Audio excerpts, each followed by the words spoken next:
ሶ ኢንጂነሪንግ ደርሶኛል። በእውነቱ ግን ይሄ በህይወቴ በጣም ትልቁ ለውጥ ነው። ኢንጂነሪንግ ህልሜ ሆኖ አይደለም፣ ግን ተጨማሪ ኃላፊነት መውሰድ እንድችል ስላደረገኝ ነው። ሶ ሰበብ የለም፣ ምቾት የለም፣ ጀስት ኦነርሺፕ። በዚህ ቪዲዮ ማወቅ ያለባችሁን ወሳኝ ነገሮችን እና መረዳት ያለባችሁትን ሚስኮንሴፕሽን ጨምሬ ለእናንተ እሰጣችኋለሁ። እናም እስከ መጨረሻ ማየታችሁን እንዳትረሱ፣ ስፔሻሊ ተማሪ ከሆናችሁ። እንጀምር። ከዚህ በፊት ሙሉ በሙሉ ትኩረቴ ኮንተንት ክሬሽን ላይ ነበር። ላለፉት ለ2 ዓመታት ኮንተንት ሜክ ስሰራ ሳጠና እና የተለያዩ ኦንላይን ቢዝነሶችን ቢውልድ ለማድረግ ስታግል ነበር። እና 100% ጉልበቴን የማውለው ጀስት የሆነ ኦንላይን ቢዝነስ ቢውልድ ለማድረግ ነበር። አሁን ላይ ግን ኢንጂነሪንግ ዲፓርትመንት መግባቴ በተለያየ ሁኔታ ሂት አረገኝ። ለምን? ኢንጂነሪንግ የተለያየ ዓለም ነው። የራሱ ስትራክቸር ያለው በጣም ክሪኤቲቭ ቲንኪንግ የሚጠይቅ በጣም የራሱ የሆነው ታይም ማኔጅመንት የሚጠይቅ ነው እና በጣም ነው ግራ ይገባኝ። በዚህ ጎን የኢንጂነሪንግ ክላስ ግራይንድ አለ፣ በሌላኛው ጎን ደግሞ ኮንተንት ክሬሽን አለ። ትልቁ መሳካት የምፈልገው ነገር ይህን ታውቃላችሁ። በብዙ ሀገራት ላይ ወደ ግማሽ የሚጠጉ የኢንጂነሪንግ ተማሪዎች ወይ ትምህርታቸውን ያቋርጣሉ ወይ ደግሞ ዲፓርትመንታቸውን ይቀይራሉ። ብራዚል፣ ሜክሲኮ፣ ኢንዲያ፣ ዩኤስ፣ ጀርመኒ እና የተለያየ ሀገር ላይ የሚኖሩ የኢንጂነሪንግ ተማሪ ዳታ አይቻሉ። ብዙ ተማሪዎች እዚህ ጋር የሚቸገሩት ጎበዝ ስላልሆኑ አይደለም፣ ወይም ክሪቲካል ቲንኪንግ ማይንድሴት ስለሌላቸው አይደለም፣ ግን ወርክሎድ ወይም የስራ ጫናውን ስላልቻሉት ነው። ደግሞ ኢትዮጵያ ውስጥ አንዳንድ ሪፖርቶች ላይ እንደተገለጸው ከሆነ በጣም ከፍተኛ ድሮፕ አውት እና ትምህርቱን የማይጨርስ ተማሪ እንዳለ ይነገራል። ራሴን ጠይቃለሁ፣ ይሄን ዲፓርትመንት የተማርኩኝ ኮንተንት መስራት እችላለሁ? ሜቢ ይሄ ኢንጂነሪንግ ዲፓርትመንት ህልሜን እንዳላሳካ ያደርገኝ ይሁን ብዬ ሁሉ ጊዜ ራሴን ጠይቃለሁ። ሶ አንድ ነገር ገባኝ።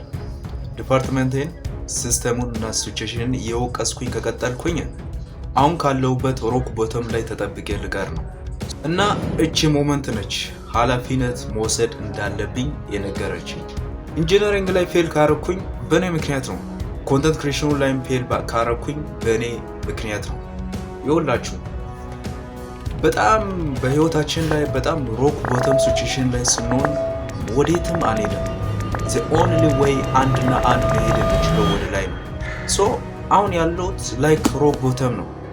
I must do something to change this situation።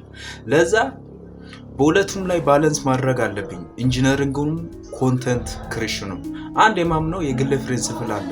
ምንድነው እሱም? ህልሜ ስለ ሰበቦቼ ኬር አያረግም። my dreams don't care about my excuse።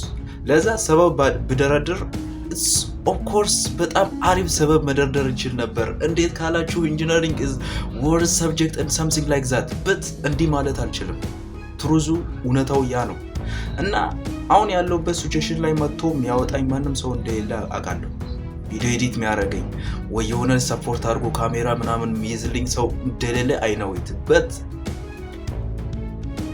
ሪያሊቲው ኃላፊነት መውሰድ ብቻ ነው የቀረኝ። አሁን ኮንተንት ክሬሽኑን በሚገባ ሁኔታ መቀጠል፣ ኢንጂነሪንጉንም በሚገባ ሁኔታ መቀጠል። that's it። ግን ሁለቱም በጣም ሶፊስቲኬትድ ናቸው።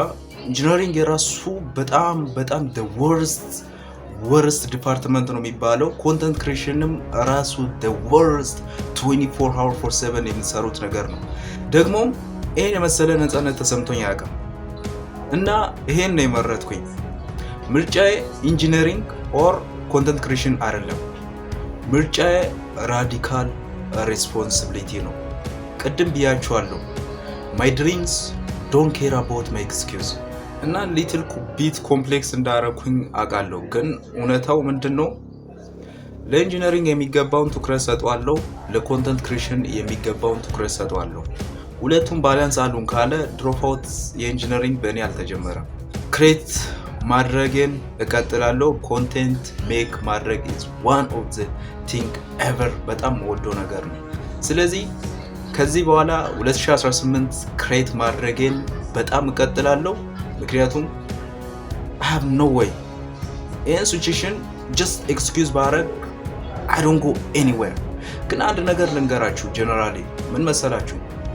አሁን ያላችሁበት ሮክ ቦተም ላይ ሆናችሁ በፍጥነት ከዛ ቦታ ለመለቀቅ ካልሞከራችሁ እዛ በቆያችሁት ቁጥር ያ ቦታ እናንተን በጣም ሃይሊ ነው ሊለቃችሁ ራሱ አይችልም።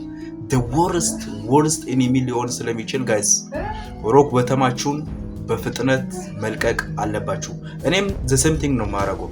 this is the rock bottom ከዚህ መለቀቅ አለብኝ።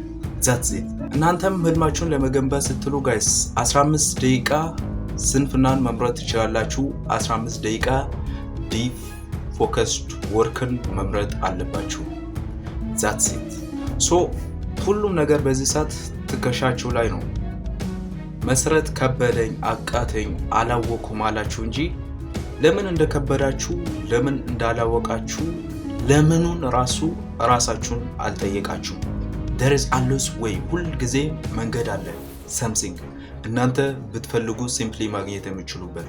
ሶ ክላሳችሁንና ህልማችሁን በመገንባት ጀስት ስትራግል ያደርጋችሁ ከሆነና በዛ መንገድ ላይ ከሆናችሁ ጋይስ እኔም አንዱ ነኝ። እናም ሐሳብ እና ጥያቄያችሁን ኮሜንት ላይ አስቀምጡልኝ። በተጨማሪም ደግሞ የተለያዩ ቢዝነስ አይዲያዎችን እና የተለያዩ የቢዝነስ ሶሉሽኖችን እና የቢዝነስ ነክ የሆኑና አንተርፕረነርሺፕ ነክ የሆኑ ጽሁፎች በየቀኑ እንዲደርስላችሁ የቴሌግራም ቻናል ላይ ሄዳችሁ ሪል ፓውሊዝም ብላችሁ በዩዘር ኔም ልታገኙት ትችላላችሁ። ካልሆነ ፓውሊዝም ብላችሁ ቴሌግራም ላይ ሰርች በማድረግ በየቀኑ እለቃለሁ የተለያዩ የቢዝነስ አይዲያዎችን እና ጀስት ባክ ኤንድ ሲን የሆኑ ነገሮችን እዛ ላይ ፖስታለሁ። እዛ ላይ ገብታችሁ ሰብስክራይብ እና ጆይን ማድረጋችሁ እንዳትረሱ። እናም አስታውሱ your dream is don't care about your excuse። እናም በቀጣይ ቪዲዮ አገኛችኋለሁ። ፒስ